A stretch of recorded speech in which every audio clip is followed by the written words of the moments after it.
শুধু মাথাটুকু বের হয়েছে আর গলা থেকে পুরো শরীরটা মার পেটের মধ্যে আছে। মাসআলা বলতেছে যে মাথাটুকু বের হইলে ওই মাথাটুকু কোনো জায়গায় রেখে যদি নামাজের রক্ত চলে যায় এমন সময় ওই মাথাটুকু বাহিরে অবস্থায় মা নামাজ আদায় করবে। এই অবস্থাতেও নামাজ কাজা করা যাবে না, কারণ বাচ্চা যতক্ষণ পর্যন্ত প্রস্রাব না হলো ততক্ষণ পর্যন্ত তার অসুস্থতার সময় চালু হবে না। তাহলে মা বোনরা কি করবে? বাচ্চা যদি মাথার কিছু অংশ বাহির হয় এই মাথাটা রেখে মায়েরা নামাজ আদায় করবে। মাসআলার কিতাবে এতটুকু বলা। তাহলে নামাজ আমাদের ফরজ কিনা বলে? এই নামাজের ব্যাপারে কাদেরকে প্রশ্ন করা হবে? মাদেরকে প্রশ্ন করা হবে। এক নাম্বার প্রশ্ন, এই নামাজ, এখন এই নামাজ আপনার আমার জন্য ফরজে আইন, ঠিক কিনা বলুন? এই নামাজ যারা পড়বে না, রাসূল বলেন লাইসা ফারকুন বাইনাল আবদি ওয়াল কুফরি ইল্লা তারকুস সালাত, মুসলমান বান্দা এবং কুফরের মধ্যে কোনো পার্থক্য নাই, তবে এতটুকু পার্থক্য মুসলমান নামাজ পড়ে আর বেঈমানরা নামাজ পড়ে না। তাহলে আপনার আর আমার বেঈমানদের মাঝে পার্থক্য কি? নামাজ। তাহলে মায়েরা আমার খুব ভালো করে শুনবেন, নামাজের ব্যাপারে আপনাদের প্রশ্ন করা হবে। রাসূলুল্লাহ 1450 বছর আগে ইরশাদ করেছেন, ক্বালান নবী সাল্লাল্লাহু আলাইহি ওয়া আলা আলিহি ওয়াসাল্লাম, আল মারআতু ইযা সাল্লাত খামসাহা, মাদেরকে আমার নবী 1450 বছর আগে নারীদেরকে বলে গেছে। অপদানিশীল মায়া, ভালো করে কান দুইটা দিয়ে শোনো মাও, রাসূলুল্লাহ 1450 বছর আগে জানা গেছে, ও মায়েরা গো, তোমরা যদি 4টা জিনিসের উপর আমল করতে পারো, কথা বলেন কয়টা বিষয়? 4টা ইবাদত যদি সুন্দরভাবে আদায় করতে পারো, আমার পয়গম্বর বলে মায়েরা ইন্তেকাল করবে, কিয়ামতের ময়দানে আমার আল্লাহ বলবে, ও নারীরা যাও যাও, জান্নাতের 8টা দরওয়াজা, যেই দরওয়াজা দিয়ে পছন্দ হয় ওই দরওয়াজা দিয়ে আমি আল্লাহর জান্নাতে প্রবেশ করো। আল মারাতু ইযা সাল্লাত খামসাহা, 1 নম্বরে আমার নবী বলেন, আল মারাতু ইযা সাল্লাত খামসাহা, 5 ওয়াক্ত নামাজের কথা নবী হাদিসের মধ্যে বলেন। ও মা, 5 ওয়াক্ত নামাজ যদি তোমরা সঠিক সময় আদায় করতে পারো, দেখবেন আমাদের মাদের মধ্যে নফল অর্থাৎ ফরজের থেকে নফলের দাম বেশি, ঠিক কিনা বল? ফরজ ছুটে যায় যাক, কোথায় চলে যায় যাক, একটু আফসোস করে না, কিন্তু নফলটা না ধরতে পারে কাজা আদায় করে নফলের কথা কোন, ঠিক কিনা? মায়েরা বড় সচেতন থাকে নফলের ব্যাপারে, কিন্তু না রে মানাও, সারা জীবনের নফল যদি এক পাল্লায় রাখা হয় আর যদি একটা সুন্নত আর এক পাল্লায় রাখা হয়, আমার নবী বলে সারা জীবনের নফলের থেকে সুন্নতের পাল্লা ভারী হয়ে যাবে। আবার সারা জীবনের সুন্নত যদি এক পাল্লায় রাখা হয় আর যদি একটা ওয়াজিব আর এক পাল্লায় রাখা হয়, আমার নবী বলেন সারা জীবনের সুন্নত একটা ওয়াজিবের পাল্লার মতো ভারী হবে না, চিল্লায় কোন সুবহানাল্লাহ। আবার যদি সারা জীবনের ওয়াজিব এক পাল্লায় রাখা হয় আর একটা ফরজ যদি এক পাল্লায় রাখা হয়, আমার পয়গম্বর বলে সারা জীবনের ওয়াজিব একটা ফরজের সমান হবে না। কি বুঝলাম আমরা? সারা জীবনের নফল একটা সুন্নতের সমান হবে না, সারা জীবনের সুন্নত একটা ওয়াজিবের সমান হবে না, একটা সারা জীবনের ওয়াজিব একটা ফরজের সমান হবে না। তাহলে ফরজের কত মূল্য ওয়াজিবের থেকে, ওয়াজিবের কত মূল্য সুন্নতের থেকে, সুন্নতের কত মূল্য এক নফল থেকে, কথা বলেন ঠিক কি? আমরা তো চিন্তা করি সুন্নতকে হেলাই দুলাই ছেড়ে দেই, সুন্নত দিয়ে কি করব? আরে ভাই, সুন্নত দিয়ে কি করবেন? সুন্নতের ওসিলাই তো আল্লাহ আপনার ফরজগুলো কবুল করবে, কথা কোন ঠিক কি? এই জন্য মাদেরকে নবী আমার 1450 বছর আগে বলে গেছে, ও পর্দানিশীল মায়েরা, আমার নবী বলে তোমরা 5 ওয়াক্ত নামাজ সঠিক সময় আদায় করো। অনেক সময় জোহরের রক্ত চলে যায়, যায় যায় যায় আসর রক্ত হবে হবে, এমন সময় এই কাজটা করে নেই, ওই কাজটা করে নেই, এই কাজ করি ওই কাজ করি, বলতে বলতে বলতে বলতে বলতে বলতে জোহর রক্ত শেষ হয়ে যায়। আবার আসর রক্ত শুরু হইলে তারপর জোহর পরে কথা কোন ঠিক কিনা? এরপরে আমার নবী বলে, ও আমার নারীরা রে, আমার নারী উম্মতিরা শোনো, আর একটি কাজ তোমরা যদি করতে পারো। বলে কি কাজ? সেটা 2 নম্বরে আমার নবী বলে, ওয়াসামাত শাহরাহা, রমজান মাস 12 মাসের মধ্যে একটি মাস, যেই মাসের নাম হলো রমজান মাস। আমার আল্লাহ রমজান মাস, এই রমজান মাস আপনাকে আমাকে দিয়েছে, কথা কোন ঠিক কিনা? শাহরু রমাদানাল্লাযী উনজিলা ফীহিল কুরআন, এই রমজান মাসের এত দাম, একটা নফলের দাম একটা ফরজের সমান, ঠিক কিনা বল? একটা ফরজের সমান 70টা ফরজের সওয়াব। 1 টাকা দান করলে 700 টাকা দানের সওয়াব।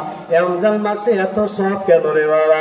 বলে রমজান মাস এটা এমন একটা মাস, নামাজের প্রতিদান আমার আল্লাহ নিজ হাতে দিবেন না, ফেরেশতার মাধ্যমে আমার আল্লাহ নামাজের প্রতিদান দেন। বান্দা 70 বছর নামাজ পড়েছে, ওই নামাজের প্রতিদান আমার আল্লাহ ফেরেশতার মাধ্যমে দিয়ে দেন। বান্দা যাকাত দিয়েছে 40 বছর, ওই যাকাতের প্রতিদান আমার আল্লাহ ফেরেশতার মাধ্যমে দিয়ে দেন। বান্দা দান সদকা করছে, আমার আল্লাহ ওই ফেরেশতার মাধ্যমে সওয়াব দিয়ে দেন। ওই বান্দা, এই বান্দা হজ করেছে, উমরা করেছে, হজে উমরায় যত সওয়াব হয়েছে ওই সওয়াবগুলো আমার আল্লাহ ফেরেশতার মাধ্যমে দিয়ে দেন। কিন্তু একমাত্র ইবাদত, যেই ইবাদতটার নাম হলো রমজান, রোজা, এই রোজার প্রতিদান আমার আল্লাহ হাদিসে কুদসির মধ্যে জানায় দেন, আস-সাওমুলি ওয়া লা উজজি বিহি, আস-সাওমুলি ওয়া লা উজজি বিহি। আমার আল্লাহ হাদিসে কুদসির মধ্যে জানায় দেন, এ বান্দা বান্দীরা, রোজা আমার জন্য, আর এই রোজার প্রতিদান আমি আল্লাহ নিজে হাতে দিব। চিল্লায় কোন সুবহানাল্লাহ। আমার আল্লাহ রোজার প্রতিদান দুনিয়ার কোন ফেরেশতার মাধ্যমে দিবেন না।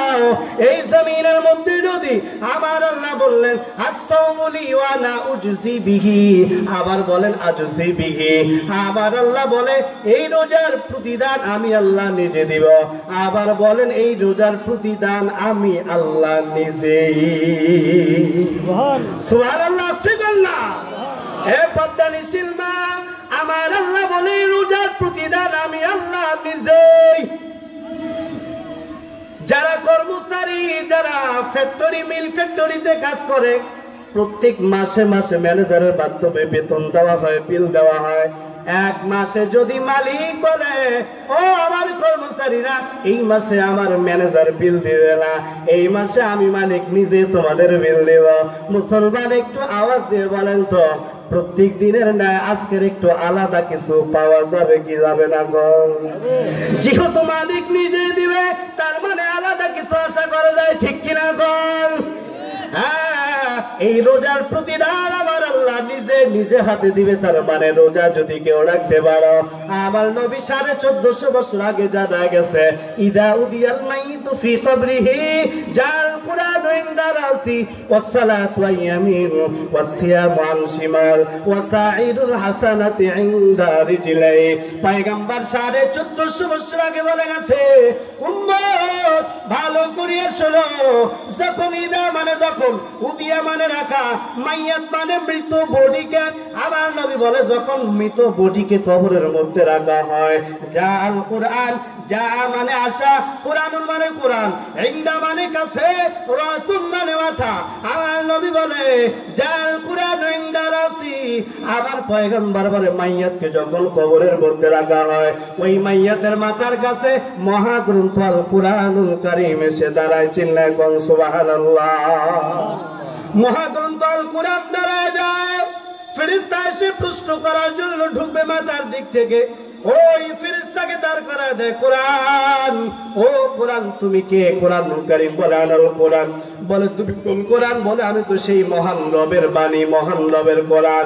আয় বান্দা, আমি এই জমিনের মধ্যে বান্দা যখন ছিল, আমি কোরআনকে বান্দা বলে নাই। এই কোরআনের জন্য জেল কেটেছিল, জুলুম অত্যাচার নির্যাতন সহ্য করেছিল। এই কোরআনের জন্য বান্দা শহীদ হয়েছিল। এই কোরআনের জন্য বান্দা যুগ যুগ ধরে জেলে ছিল। এই কোরআনের জন্য বান্দা, আমি কোরআনকে বান্দা একটা সেকেন্ডের জন্য বলে নাই।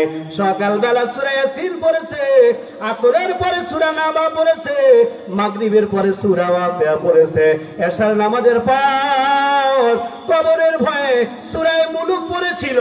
আমি তো সেই কোরআন আজকে দাঁড়ায় গেছি, মাথার কাছে যত প্রশ্ন আছে আমারে করো ও ফেরেশতা। এই বান্দার পক্ষ থেকে আমি বান্দার সব প্রশ্নের জবাব দিয়ে দিব। সুবহানাল্লাহ, রাস্তে কর। এই কোরআনের জন্য আপনার আমার দিলে একটু কাঁদে না। কোরআন আবার কি জিনিস? পয়গম্বর 1450 বছর আগে বলেন, ক্বালান নবী সাল্লাল্লাহু আলাইহি ওয়াসাল্লাম, মান ক্বারা হারফাম মিন কিতাবিল্লাহ ফালাহু বিহি হাসানা ওয়াল হাসানাতু বিআশরি আমসালিহা, লা কুলু আলিফ লাম মিম হরফুন ওয়ালাকিন আলিফুন হরফুন ওয়া লামুন হরফুন ওয়া মিমুন হরফুন।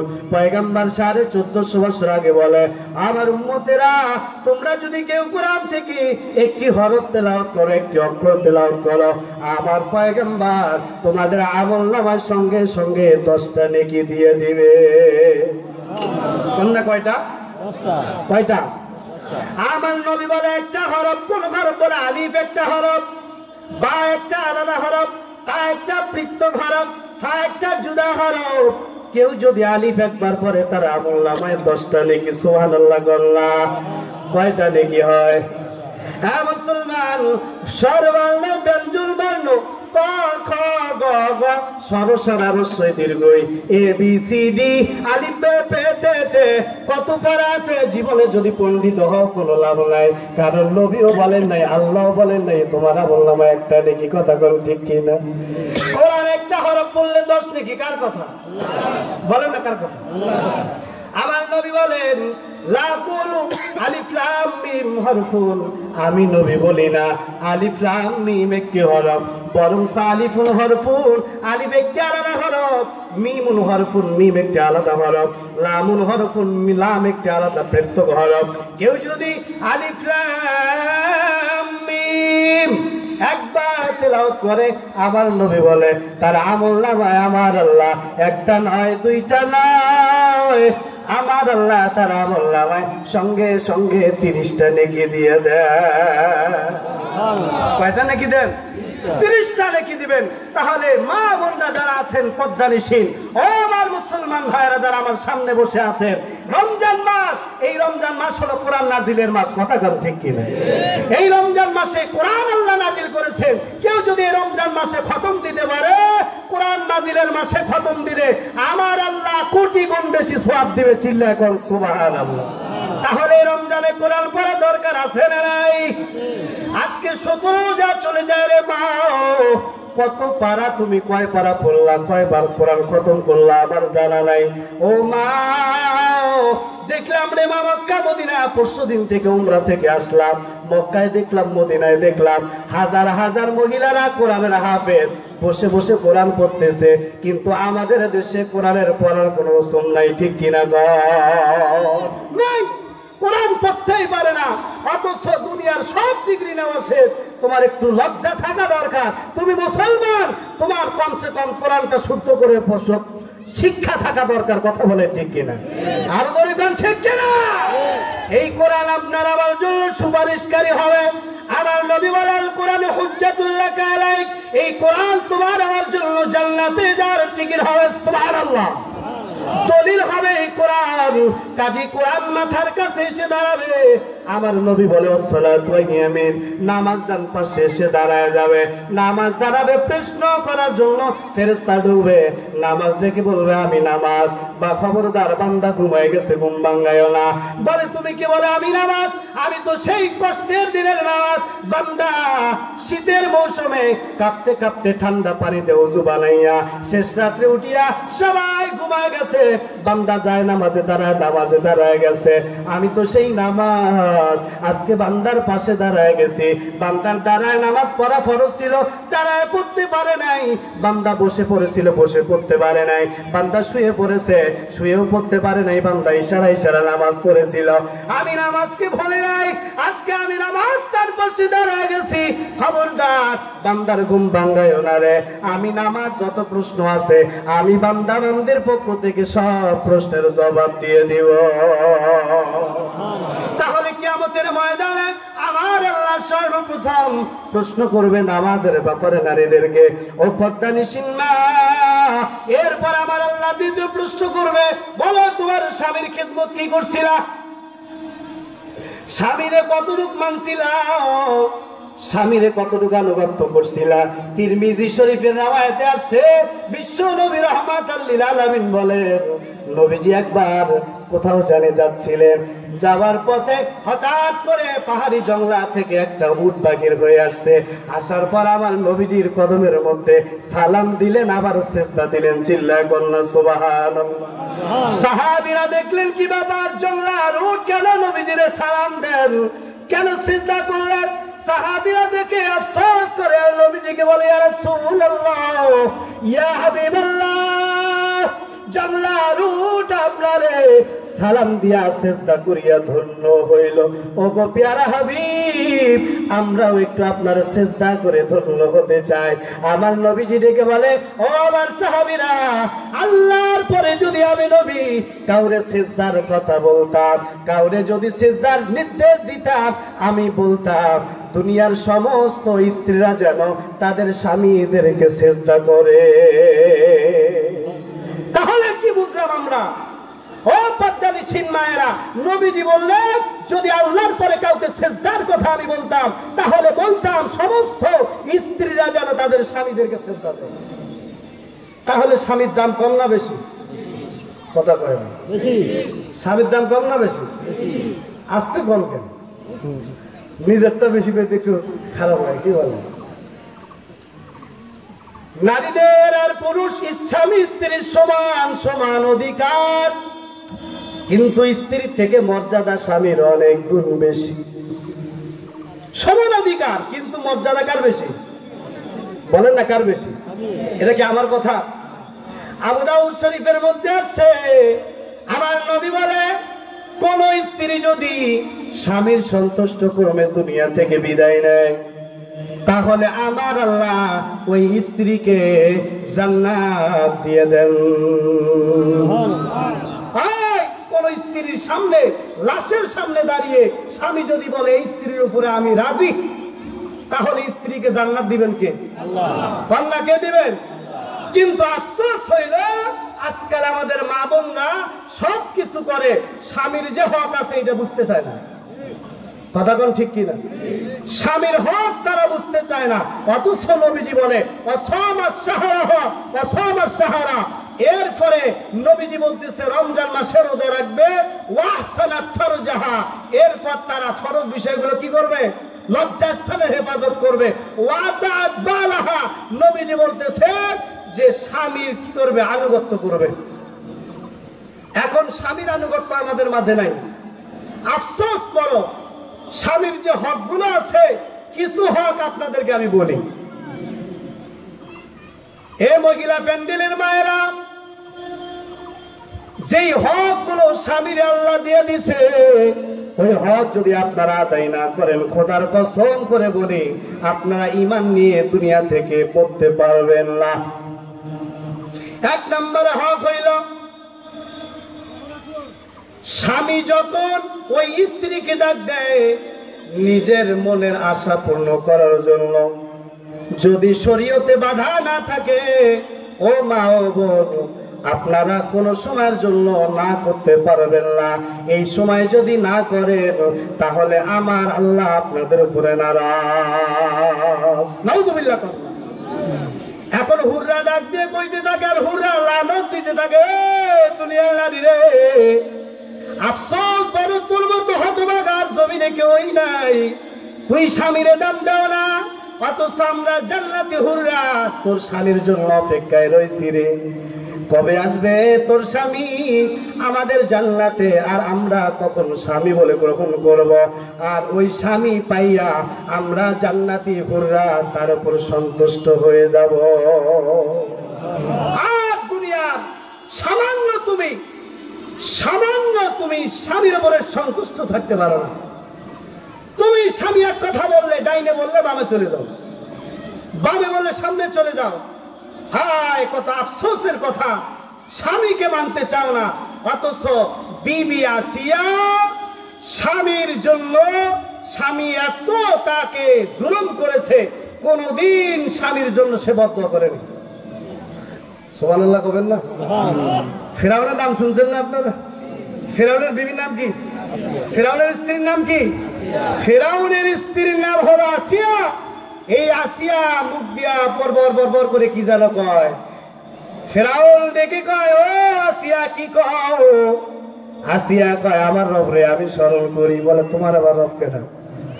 কয়, মুসার রব যে, তোমার রব যে, আমার হচ্ছে সেই রব। ফিরআউন কয়, না কও কি কথা?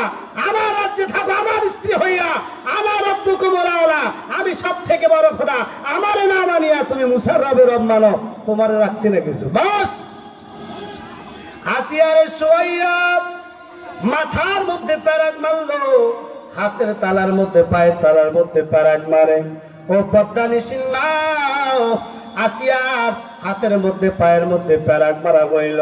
দেখেন এই লোহার প্যারাক মারলে একটা মানুষের ঈমান কত মজবুত হইলে, এরপরেও এত কষ্টের পরে আমার আল্লাহরে ভোলে না। প্যারাক মারার পরে যে আসিয়া ছিল রমণীর সুন্দরী, ওই রাজ্যের রানী ছিল, ওই রানীর শোয়াইয়া এত কষ্ট দিছে সেই ফিরআউন। এরপরেও আসিয়া বারবার ডেকে কয়, আল্লাহ আপনি আমাকে জুলুম থেকে হেফাজত করেন। এই কথা বলে না যে আল্লাহ আমার স্বামী ফিরআউনরে আপনি ধ্বংস করে দেন। তাহলে পদ্মানিসীন মায়েরা, আমাকে একটু আপনারা জবাব দেন তো, ফিরআউনের থেকে কি আপনার স্বামী বড় জালেম? কি বলেন আপনারা? আরো জোরে বল না। ফিরআউনের থেকেও কি আপনার স্বামী বড় জালেম হইতে পারবে? পারবে না। কিয়ামতের ময়দানে আপনি যদি বলেন, আল্লাহ আমার স্বামী আমারে কি করতে দেয় নাই, নামাজ পড়তে দেয় নাই, আমারে পর্দা করতে দেয় নাই, আমার আল্লাহ যদি ডাক দিয়া কয়, ও আসিয়া কত একটু বলো তো তোমার স্বামীর থেকে কি এর স্বামী কি জালেম বেশি ছিল? আচ্ছা বলেন তো, সেই দিন যদি আপনার আমার সামনে আসিয়ারে দাঁড় করায়, আপনার আমার কোনো বলার কিছু থাকবে? আর যারা বলেন থাকবে? থাকবে না। এই জন্য স্বামীর হক নষ্ট করা যাবে না। 2 নম্বর হক হইল, ওই নারীরা দেখবেন মুখে চোখে স্বামীদের কথা বলে, মুখে মুখে তর্ক করে, এমন স্ত্রী আছে না নাই? এ মুসলমান, আমার পয়গম্বর যেদিন মেরাজ রজনীতে আমার আল্লাহর সঙ্গে সাক্ষাতের জন্য যায়, জাহান্নামের মধ্যে তাকায় দেখে, ও পদ্মানিসীন মায়েরা একটু কান দুইটা দিয়ে ভালো করে শোনেন, আমার নবী জাহান্নামের দিকে তাকায় দেখে কিছু নারী জিহ্বাটা লম্বা হইয়া বাহির হইছে, ওই জিহ্বা দিয়া তার শরীরটা পেছাইয়া ওই নারীর উপর করাইয়া জিহ্বাটা উপরে টান দেওয়া রয়েছে, আর নারী উপর হইয়া ঝুলন্ত অবস্থায় রয়েছে। কত কষ্ট জিহ্বার উপর ঝুলন্ত অবস্থায়। আমার নবীজি জিজ্ঞাসা করে, ও আজ জিব্রাইল, ও ভাইয়েরা কারা? জিব্রাইল আমিন ডেকে বলে, ওগো পয়গম্বর, এরা তো সেই সমস্ত নারী যারা স্বামীর সঙ্গে মুখে মুখে তর্ক করতো। নাউজুবিল্লাহ। স্বামীর সঙ্গে মুখে মুখে কথা বলতো, স্বামী বলতো একটা, এই উল্টা আর একটা বলতো। স্বামী যেই জিনিস আনতো এটা পছন্দ হইতো না, আর এক জিনিস পছন্দ হইতো। আছে না নাই? আরো জোরে কোন আছে না নাই? ও পদ্মানিসীন মা, যদি তোমার জিহ্বার উপরে ভর করিয়া কিয়ামতের ময়দানে দাঁড়াইতে চাও রে মা, তাহলে স্বামীর সঙ্গে তর্ক করিও, আমার কিছু বলাই নাই। কথা কোন ঠিক কিনা? এটা হলো স্বামীর হক নষ্ট করা হয়। 3 নম্বরে পরকিয়া করা। কি করা? পরকিয়া করলে স্ত্রী স্বামীর হক নষ্ট করে। একসঙ্গে একজন স্বামী 4 জন স্ত্রী রাখতে পারবে, কিন্তু একজন স্ত্রী 2 জন স্বামী একত্রে রাখতে পারবে না। স্বামী একসঙ্গে 4 জন স্ত্রী রাখা সম্ভব, শরীয়ত অনুমতি দিয়েছে, কিন্তু একজন স্ত্রী দুইজন স্বামী একসঙ্গে রাখার অনুমতি দেয় নাই। এখন এই পরকিয়া করলে আপনার স্বামীর হক আপনি নষ্ট করবেন। এখন বলেন, কেউ যদি পরক্রিয়া করে তাহলে স্বামীর হক নষ্ট করবে। এই স্বামীর হক নষ্ট করার কারণে সে কুফরি করে দুনিয়া থেকে কুফরি অবস্থায় মারা যাবে। নাউজুবিল্লাহ করবেন। তাহলে পর্দানিশীল মায়েরা পরকিয়া করা যাবে? কিয়ামতের ময়দানে আমার আল্লাহ শাস্তি দিবেন। নবীজি ওই মেরাজের রজনীতে আরেকটি ঘটনা তাকায় দেখে, কিছু পুরুষ আর কিছু নারী তাদের লজ্জা স্থানের নিচে নিজ দিক থেকে আগুন দাউ দাউ করে জ্বলতেছে। পুরুষ ল্যাংটা উলঙ্গ, নারীও উলঙ্গ। এমন অবস্থায় আগুনের বিভীষিকা গুলো যত উপরে ওঠে ওরাও এরকম উপরে ওঠে, আবার নিচে নামে, এরকম করে কিয়ামত পর্যন্ত লাগবে। আবার নবী জিবরাইল আমিনকে জিজ্ঞেস করে, ও জিবরাইল ভাই, এরা কারা? জিবরাইল আমিন ডেকে বলে, ও পয়গম্বর, এরা তো সেই সমস্ত লোক যারা জমিনের মধ্যে সুন্দরী নিজের বিবি থাকা সত্ত্বেও মানুষের সঙ্গে পরক্রিয়া করত, আবার স্বামী থাকা সত্ত্বেও ওই মহিলা পরক্রিয়া করত। এই পরক্রিয়া করার কারণে আমার আল্লাহ তাদেরকে শাস্তি সাজাগুলো দিয়ে দিচ্ছে। নাউজুবিল্লাহর আস্তে কর। তাহলে তাদের পরক্রিয়া করলে পুরুষ হোক আর মহিলা হোক দুইজনের পরক্রিয়া করা হারাম। কথা কোন ঠিক কিনা? তাহলে পরক্রিয়া করতে আপনারা রাজি আছেন? এটা করা যাবে? এটা করা যাবে না। এরপরে স্বামীকে অনেক সময় লম্বুকে লম্বু বলে, খাট্টকে খাট্টা বলে, আছে না নাই? স্বামী একটু মোটা হয়েছে ভাই ভোটকা বলে, কি বলে না? ঠিক না। এই যে স্বামীকে আপনি বলতেছেন নাম একটা আর একটা নামে যদি কেউ ডাকে, এটা কবিরা গুনাহ। সমাজে আছে না নাই? কি পর্দানিশীল মায়েরা, আমার কিয়ামতের ময়দানে আমার আল্লাহ আপনারে প্রথম নামাজের কথা জিজ্ঞেস করবে, এরপর বলবে, বলো স্বামীর খেদমত কি করছিলা, স্বামীরে কতটুক মানছিলা? আমার নবীজি বলে, 1 নম্বরে নামাজ, 2 নম্বরে আমার নবী হাদিসের মধ্যে বলে, ওয়াসামাত শাহরাহা, কোন নারী যদি রমজান মাসে 30টা রোজা সুন্দরভাবে রাখতে পারে, আমার নবীজি বলে মৃত্যু হইতে দেরি হবে। যেই দরওয়াজা দিয়ে মন চায় ওই দরওয়াজা দিয়ে ওই নারী জান্নাতের মধ্যে ঢুকে যাবে। রমজান মাসে রোজা রাখতে হবে। তাহলে 4 জিনিসের মধ্যে 1 নাম্বার করব নামাজ, 2 নম্বরে রমজান মাসে রোজা রাখবো, 3 নম্বরে ওয়াহসানাত ফারজাহা, লজ্জা স্থানের হেফাজত করব। কি করব? এটা মাদেরকে কে বলছেন? নবীজি বলেন ওয়াহসানাত ফারজাহা,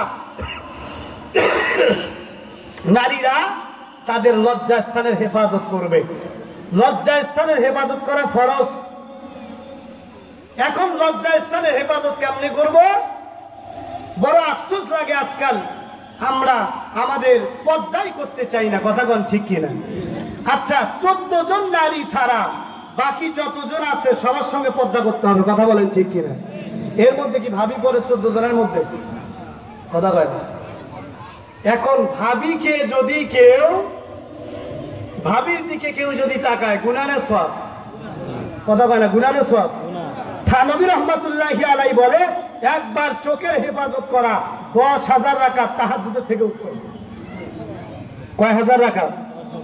আসরের নামাজ কি কয়? তাহাজ্জুদ নামাজ। এটা এই যে নফল নামাজ, শেষ রাতের নামাজ। তাহাজ্জুদ কখন পড়ে? জোহরের পরে না আসরের পরে? শেষ রাত্রে তাহাজ্জুদ পড়া হয়। থানবী রহমাতুল্লাহি আলাইহি বলেন 1000 নফল নামাজ 10,000 তাহাজ্জুদ নামাজের থেকে উত্তম হলো এই একবার চোখের হেফাজত করা। কারণ এই চোখের হেফাজত মারাত্মক। এই চোখ দিয়ে যত গুনাহ আছে সব সংগঠিত হয়। কথা কোন ঠিক কিনা? এই চোখ দিয়ে যখন আপনি দেখেন, বাস দিলের মধ্যে, মাথার মধ্যে কল্পনা জল্পনা আস্তে আস্তে আস্তে আস্তে এটা জেনায় রূপান্তরিত করে। কথা কোন ঠিক কিনা? এই জন্য এই চোখের হেফাজত করা এ হুকুম কার? বলেন না কার? আল্লাহ পাকের হুকুম। কিন্তু আফসোস হইল নারীরা আজকে আল্লাহ পাক বলেন ওয়াকরনা ফি বুয়ুতিকুন্না ওয়ালা ওয়ালা তাবাররাজনা তাবাররুজাল জাহিলিয়াতিল উলা।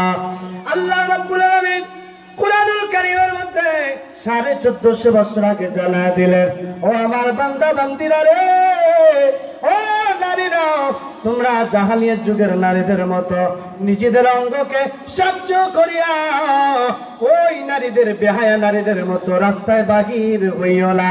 এই ওয়াদা হুকুম কার? একটু আওয়াজ দিয়া করেন, আর আওয়াজ দিয়া করেন। কিন্তু আফসোস হইল আজকাল মা বোনেরা যেই সমস্ত পোশাক পরিধান করিয়া রাস্তায় বাহির হয়, মাঝে মাঝে আমি সঙ্গীতে বলি, পথে ঘাটে এত চলা কোনো উপায় নাই, খোলা মেলা লেডিস মাইয়ার মোটে সরব নাই। ঠিক কিনা? আরো যেরকম ঠিক কিনা?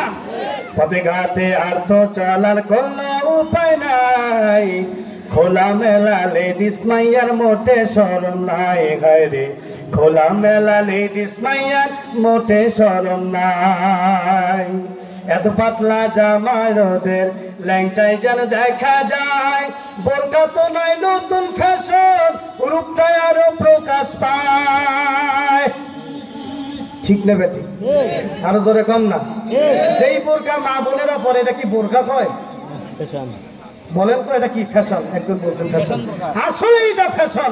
এই মায়েরা, পদ্মানসীন মায়েরা, যেই বোরকা আপনারা পরেন, আমাদের মা দাদিরা আগে বোরকা পরছিল, যেই বোরকার মধ্যে দুইজন ঢুকলেও বোঝা যাইতো না দুইজন আছে।